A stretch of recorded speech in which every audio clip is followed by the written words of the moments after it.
Hello, and a very warm welcome to Sporting Lives, where we showcase the story of someone who's been involved in sport with distinction in whatever way that has manifested itself. In the case of my guest this week, that distinction is as a sports psychologist, a role that was rarely heard of or discussed in popular sporting culture until probably the 1980s. Subsequently, though, because it seems to become an essential in modern professional sporting environments.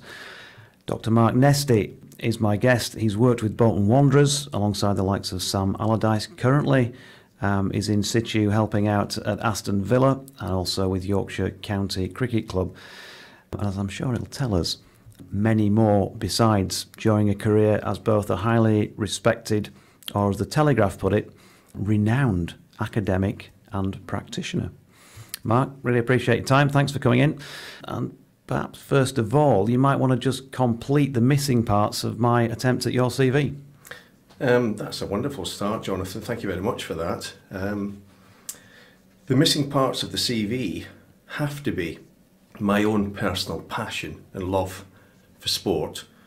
All sports, but most particularly football. Despite the accent, I actually was not too bad at cricket. Most of my time was in East Yorkshire as a young lad, so I actually did get a chance to play that game. Obviously with this accent it's caused difficulties when I've been back up in Scotland, but the more serious point is that I don't think that you can work in sport, certainly at a professional level, at elite level, unless you've got some feel, some empathy, and I'll use that word again, some real passion.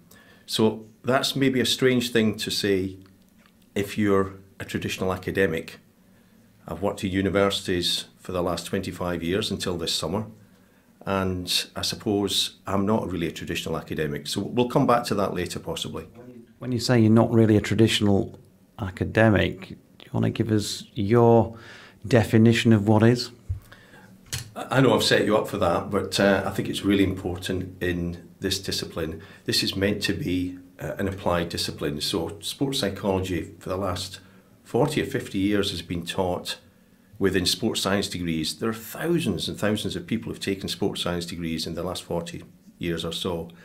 And the way that that's taught is as an academic discipline. That's excellent, that's as it should be. But it's meant to be applied. So the subtext is that you're really meant to do something with it. That's the students, but actually the academics themselves. And an awful lot of what's expected, and always has been expected by university academics, is to do research. That's important.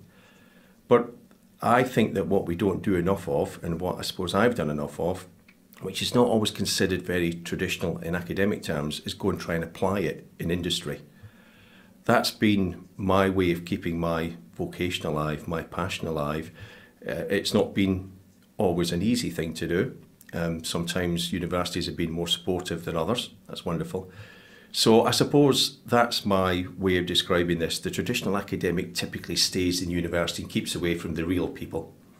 And you like to be there in the firing line, I guess, or alongside the players the practitioners of the sport who are. Is that not just an excuse to get free tickets? That's typical of you to say something as low as that. We've only been speaking for 5 minutes. They're not so easy to get hold of sometimes, but no, that you make an important point though about the enjoyment of actually being around the people that, not just as a child, but all the way through my life and therefore through my professional life, I wanted to be one of these people. I make no bones about it, and there's many of us who feel that way. I hope it's not the only thing that defines who I am. In fact, I know it's not. But I'm not embarrassed to say that that is something that has informed my practice. And it's true, I've made my life a little bit harder than maybe a traditional academic role of remaining mostly in universities by actually living a university life as well as going out and working in applied settings. So you would have loved to have been a pro yourself. I think, I'm going to say loads of us lads, but loads of lads and lasses grow up now with that hankering to, they follow a hero or whatever it might be. They just want to be there and get paid for something that they love. If you can't do that, then maybe, such as myself, get paid for doing something else that we love that's sport related. Is that the same for you then, being a sports psychologist? It's a great way to complete my CV. And maybe there's people out there saying, gosh, it's not too late for me, or that's the path that I'm pursuing right now. And initially, the love of sport led me to consider careers in sport, and at that time all I could see, which is now given away my age, was essentially physiotherapy or PE teaching. And I mean, I'll say this now because I've said it many times as an academic in lecture, so this is another entertaining place to say it. My PE teachers were not mostly inspirational figures for me. One or two, but mostly they weren't. My history teacher, chemistry teachers, non-specialists were. So I decided at my teens, I didn't want to be a PE teacher. So apart from being an athlete who would be paid at that level, what else could I do? So I foolishly, sensibly, did a course in business studies, which pleased my mum and my dad to some degree, kept my options very open, and ended up, for my sins, there's nothing wrong with Castleford, but maybe they didn't really like me. I ended up in Castleford for a year as a transport manager at 22. And then I woke up one day and said, I wasn't too bad at sport at school and played county level and semi-professional, and it's like, this is not who I'm meant to be.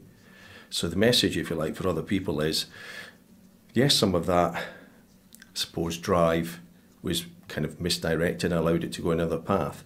But then I got my second chance, and I went back to university for a second time as a mature student, and now I was absolutely sure of what I wanted to do.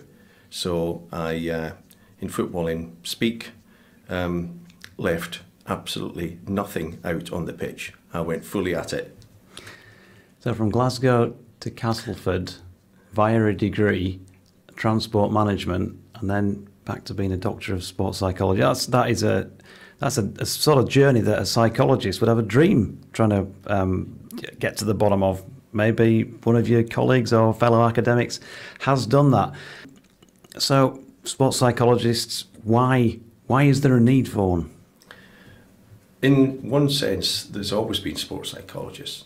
We've had coaches who have either informally, most usually, and sometimes formally after a bit of study, integrated psychological principles into their work. They've been around for maybe thousands of years, if I can, take it in such a dramatic way. But in this way that we're describing it now is a specialist discipline.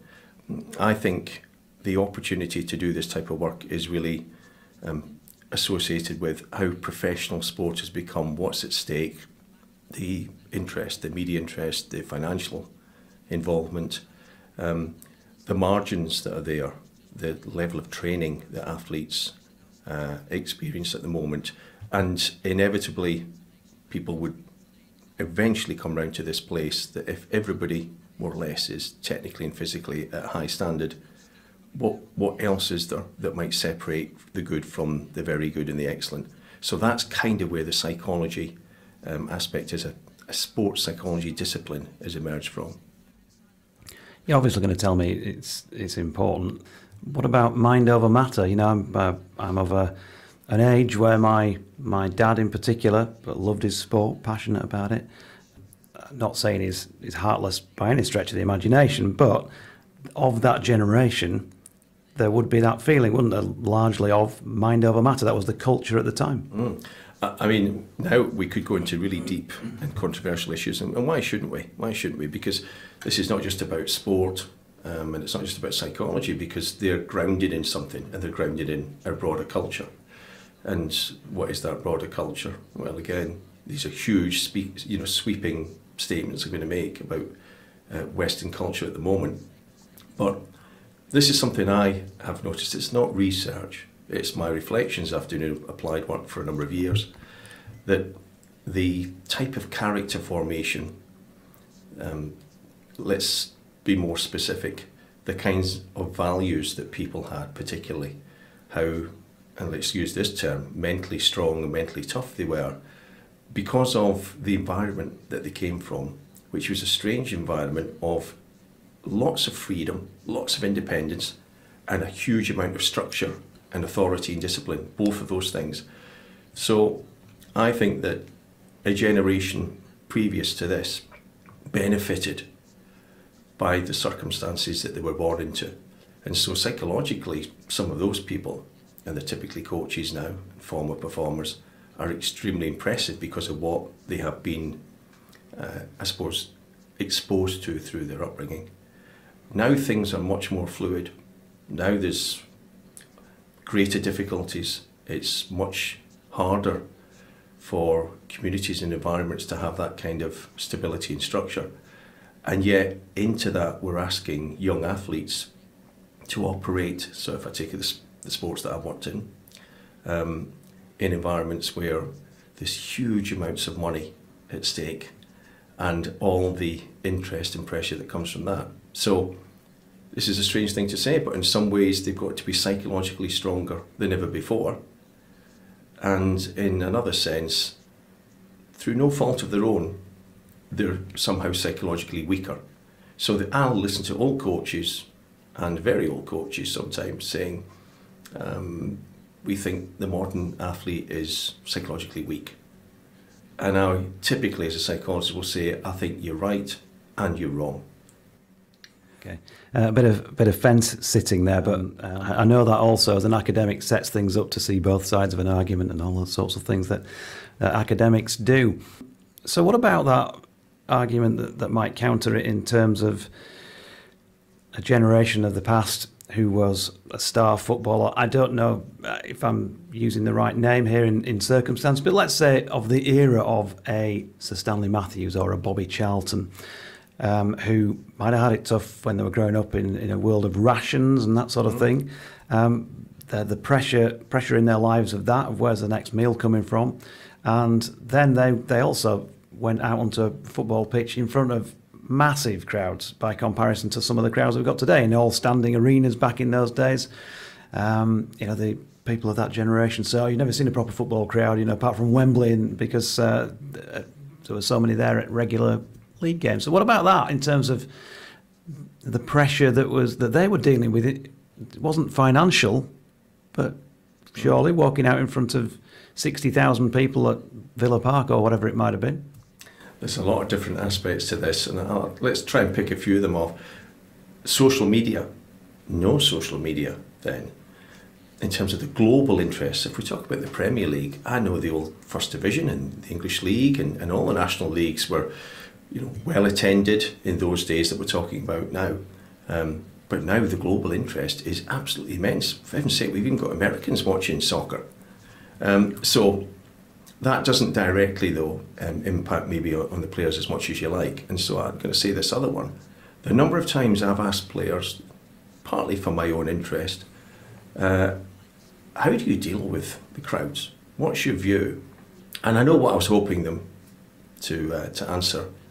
And mostly, particularly the best players, I've said things like, I actually thoroughly enjoy psychologically and as a footballer when the crowd are against me, when I'm playing away from home, when there's people upset at what I'm doing. I revel in it. I know that I must be doing the right thing. This is what I want to be.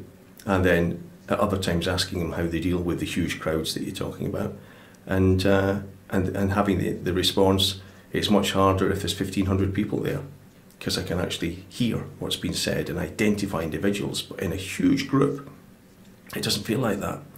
So I'm not saying that players of a time who played in front of 80, 90, 110,000, that they weren't aware of that. I'm not dismissing that at all. But I think that maybe we imagine that is more scary, threatening than it is for them when they're out there. Now, not all, but many of them. In terms of the formation, and that's why it sounded like I was sitting on the fence, I do think that they were formed, not everybody, but more people were formed psychologically in terms of character traits to be stronger, to deal with adversity better, to know who they are, to actually be quite sure who they are. All these are really hugely important if you're then going to deal with the sorts of pressure that they had to deal with. It's a fascinating subject. Plenty more to talk about. Just to mention, folks, at this point you are listening to or watching Sporting Lives podcast with myself, Jonathan Doidge, Dr Mark Nesti, my current guest. I'd like to thank at this point Independent Content Services, ICS of Leeds. That's Ian Holding and Julian Barnes for their assistance in putting this together. Please, if you enjoy what you're listening to, then do subscribe on the YouTube channel or to the podcast. And also you can follow me on Twitter at Jonathan Doidge, or if you've got any suggestions for future guests who you'd like to see or hear on the podcast, then email me on jd@jonathandoidge.com. So, you're a doctor of academia in sports psychology. You are working with active professionals. You've got a good track record, so you'd be well placed to tell me what are the qualities needed to be a good sports psychologist. I think the most important one, particularly working in sensitive environments, and professional sport environments are very sensitive, particularly in a team scenario, is that the material that you are given, whether it's informal or formally, which is not great what I'm going to say now for this interview, but it remains confidential. And it's so much about building trust in a relationship with this athlete opposite you, because they are, particularly in today's world, so aware of how information can appear everywhere so quickly, and half-truths can become something else and be really damaging. So the first thing is that the individual themselves truly understands that when you say this is going to be confidential, that the detail remains confidential. And by that I mean I've been very lucky, and I've had fantastic coaches and managers for the most part working with me who have fully supported and understood the value in me being able to do sessions, one-to-one sessions, not group sessions necessarily, and that information, unless there's general themes across a number of athletes, is retained between me and the athlete in the report that I might give them. And that encourages the athlete then to really speak out and speak freely. Otherwise, without that, I don't think you would get what you should be getting, and I think you'd be wasting your money, quite frankly. I think another quality is that you need to have a reasonable background in psychology. You need to have studied this subject. You can't just walk in off the street. Some people do, because they're charismatic and they've had interesting lives, and they're quite funny. And that usually lasts for 5 or 6 weeks, and then it wears off. So it might sound strange in something, particularly football, that is quite simple. The game, that is. But what surrounds it is not simple at all. And what is required to actually perform week after week is incredibly complex in some ways. So if we can just lead that into then common issues. I mean, we know the confidentiality, as you've stressed, in terms of naming individual players or clubs that they're associated with. But what would be a common footballer concern, or do the same sort of issues run through a variety of different sports? Cricket, for example, with your connection with Yorkshire, what concerns do players express to you? I think if any coaches were listening to this, let's hope there might be one or two, but if it's across any of our team sports, particularly at a good level, but I think you would expect this answer at any level, that you're hoping that what you're going to hear as the number one issue is deselection. By that, I mean not being in the team for that week. Why is that called deselection and not being dropped anymore? I just want to know.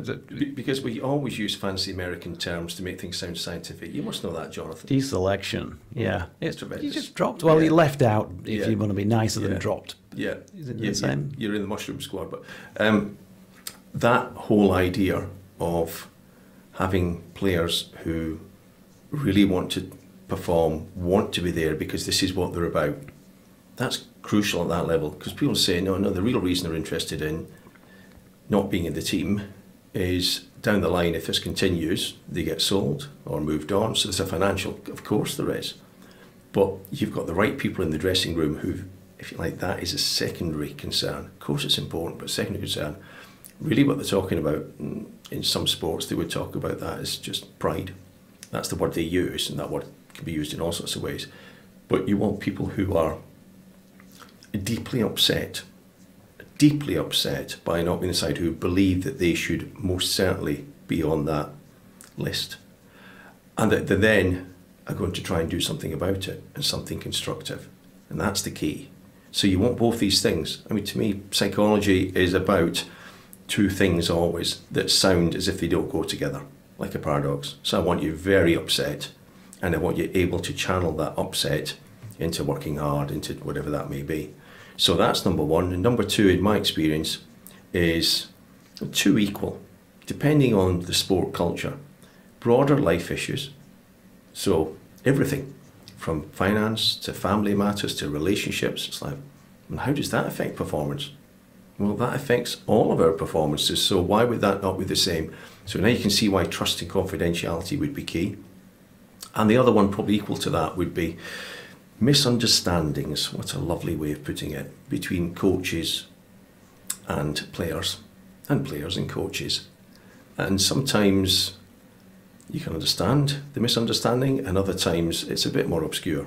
So those are the top three in my experience. Interesting. So you mentioned trust a lot and stress trust, and it's obviously got to be absolute key to what you do. Have there been times when you've been compromised in that respect, or somebody's tried to put you in a compromising position? Let's, for example, hypothetically say a coach might want you to go and speak to a player to really find out what's in his head, but you've got to speak to that player, but kind of keep that in your little bubble with him. How do you approach situations like that? Would you, if you were asked by a coach to go and do that, be prepared to, I don't know, break that wall? It's a great question, because even though the coaches will say these things that I've said about respecting confidentiality and understanding the process won't work without it, when they're facing the pressures they face. And what are those pressures? Those pressures, for some, could be that 3 points or the next victory or set of victories or good performances, if they're not delivered, you're gone. It's like, that's okay, you'll get another job. But it's not like that in professional sport. You may be gone. And so what's at stake in their lives is incredibly unusual compared to most of our lives. Maybe high-level politics might be something similar. That sounds quite dramatic, but given the stakes and given the finance involved, that's the case. So apart from general themes, that's a type of feedback, but in specific terms, it's true. If you've got valuable information, and I've had at least half of the managers that I've worked with have said, I can't allow you to work this way. You will do other things, because I need that information for selection. I need some of that because it's a team sport. So if you've got something that will affect that individual, I need to know about it so I can do something about it and ultimately maybe not play them. So in my opinion, a lot of sports psychologists have made this discipline so controversial unnecessarily by giving the impression they're involved in selection. I can't think of any examples where you should be genuinely involved in the selection process. So to get to your very specific question, yes, I blew it twice. I did. And you're not going to be able to give me examples. And I can't, I can't name names after what I've said, but what I can say is, in terms of what happened without leading it to any particular door, is that in a difficult situation, and staff are in a difficult situation, not just the coaching staff, but the support staff in general. And if you have been working with someone or a number of players for a while, the individuals who certain types of experiences and moments, certain types of things that happen to them on and around the field, maybe away from the game, maybe elsewhere, from your experience of working with them, and they've told you that these things affect them psychologically. And if you know that, the likelihood is that the staff know that. So on a couple of occasions, I moved slightly to the side by saying that I would speak to the athletes concerned and see if it was okay for them, in this particular example, to break confidentiality specifically so that the staff could help them, and that obviously would have an impact on selection. Nobody mentioned selection. I have to say, the 2 times that I did that, as I was doing it, I realised that I had put myself in a really difficult position. And so I withdrew from that and apologised to the players, the athletes concerned, and said, this is not my role. I shouldn't be doing this. This should come from other members of staff, and I hope this isn't going to interfere with our relationship. In one case it did, in the other case it didn't. But it's really difficult, because you've seen people who, you're working with day in, day out, and they're doing everything they can. The intention is positive. So, yeah, psychologists can be human as well. Which is great that you've admitted that to us, I'm sure, and good that at least half of it worked out okay in the end, even if one half didn't. And that's understandable on behalf of the other party or parties involved. But in saying that and in admitting that, I guess that also shows that you are reflective, you're self-critical. I guess you've got to be that way to do this job. How do you measure your effectiveness as a sports psychologist? Wow, I thought you were just going to stay with the reflective bit, which well, is we'll tremendous. do. If you want to do that first, go on. No, but that is essential, because it's something, after all, that we're asking the rest of the staff and the players to be. Now, they're reflecting on psychological matters rather than technical, tactical, but sometimes they're involved as well. So we're asking them to develop their awareness, develop their understanding themselves, to be reflective. So it would be incredibly ironic if the psychologist was not reflective, and many are not, because of a number of factors, and one of them is that academic training sometimes does not lend itself to developing that self-critical perspective. You would have thought it would, but I think what it sometimes does is give people a type of arrogance, that they are so certain of their theoretical knowledge and that they have the answers because they've studied and they know that they have, and they're used to speaking possibly to students and other people who are in a particular position, and give the academic the impression, at least, they're the fount of all knowledge. So I don't think that's surprising, it might sound, but I don't think that psychologists are as reflective as they would like to put themselves forward. May that partially be driven by, we're talking about players being deselected, so they've got that pressure. If you are reflective as a sports psychologist and you are associated with a particular club, Fred Bloggs FC, and you go to the coach and say, listen boss, I think I got that wrong with Fred Bloggs, the left back there, and he might say to you, well, if you can't get that right, son, we'll get another sports psychologist. And is that affecting things? Absolutely. I don't think that affects the psychologists and sports psychologists in general, across the board. If we've got specific examples you're talking about, I think that certainly could happen. I think that they say in professional sport, in relation to everyone, not just sports psychologists, you've got one chance. You may have 3 chances in Civvy Street in the public life. You've got one chance. Now, whether they literally mean that, but what they're kind of letting you know is that the stakes are very, very high, which is ironic, isn't it? And what a paradox that is, that you're playing games, and yet we're speaking about it as though it's warfare. And that's an interesting parallel. So the measurement one, I think, is, you mentioned that, is related to this as well.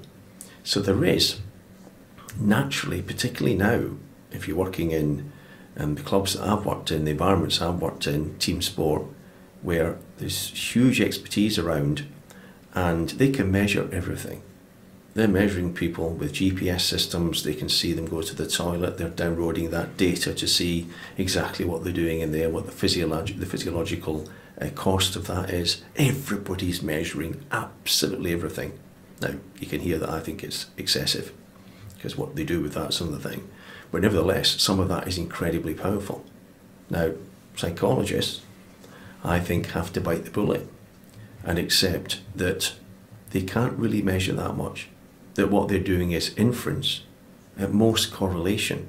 And my final word on this, my defence, and I don't know if it's too defensive, is, well, we're not that different to the coaches, because the coaches can't exactly say what made Shankly, what made Steen, what made Ramsey. Look at the age I'm showing here.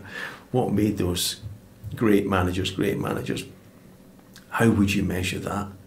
And so this is art meets science, and I'm not embarrassed about that. I think that that's the discipline that I'm in.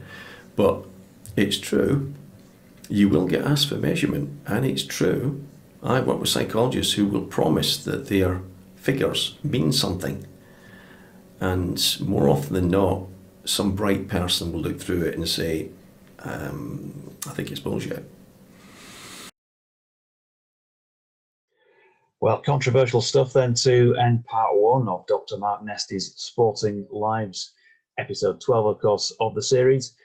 Do join me again for episode 2. Loads more interesting things to come from the doc as we look through his career and his involvement in sport from a psychological perspective. Now, Henrietta Knight, another episode to look forward to coming up shortly. Of course, she trained Best Mate famously in the early 2000s, a triple Cheltenham Gold Cup winner, and of course the festival coming up in March. So stick with us for that.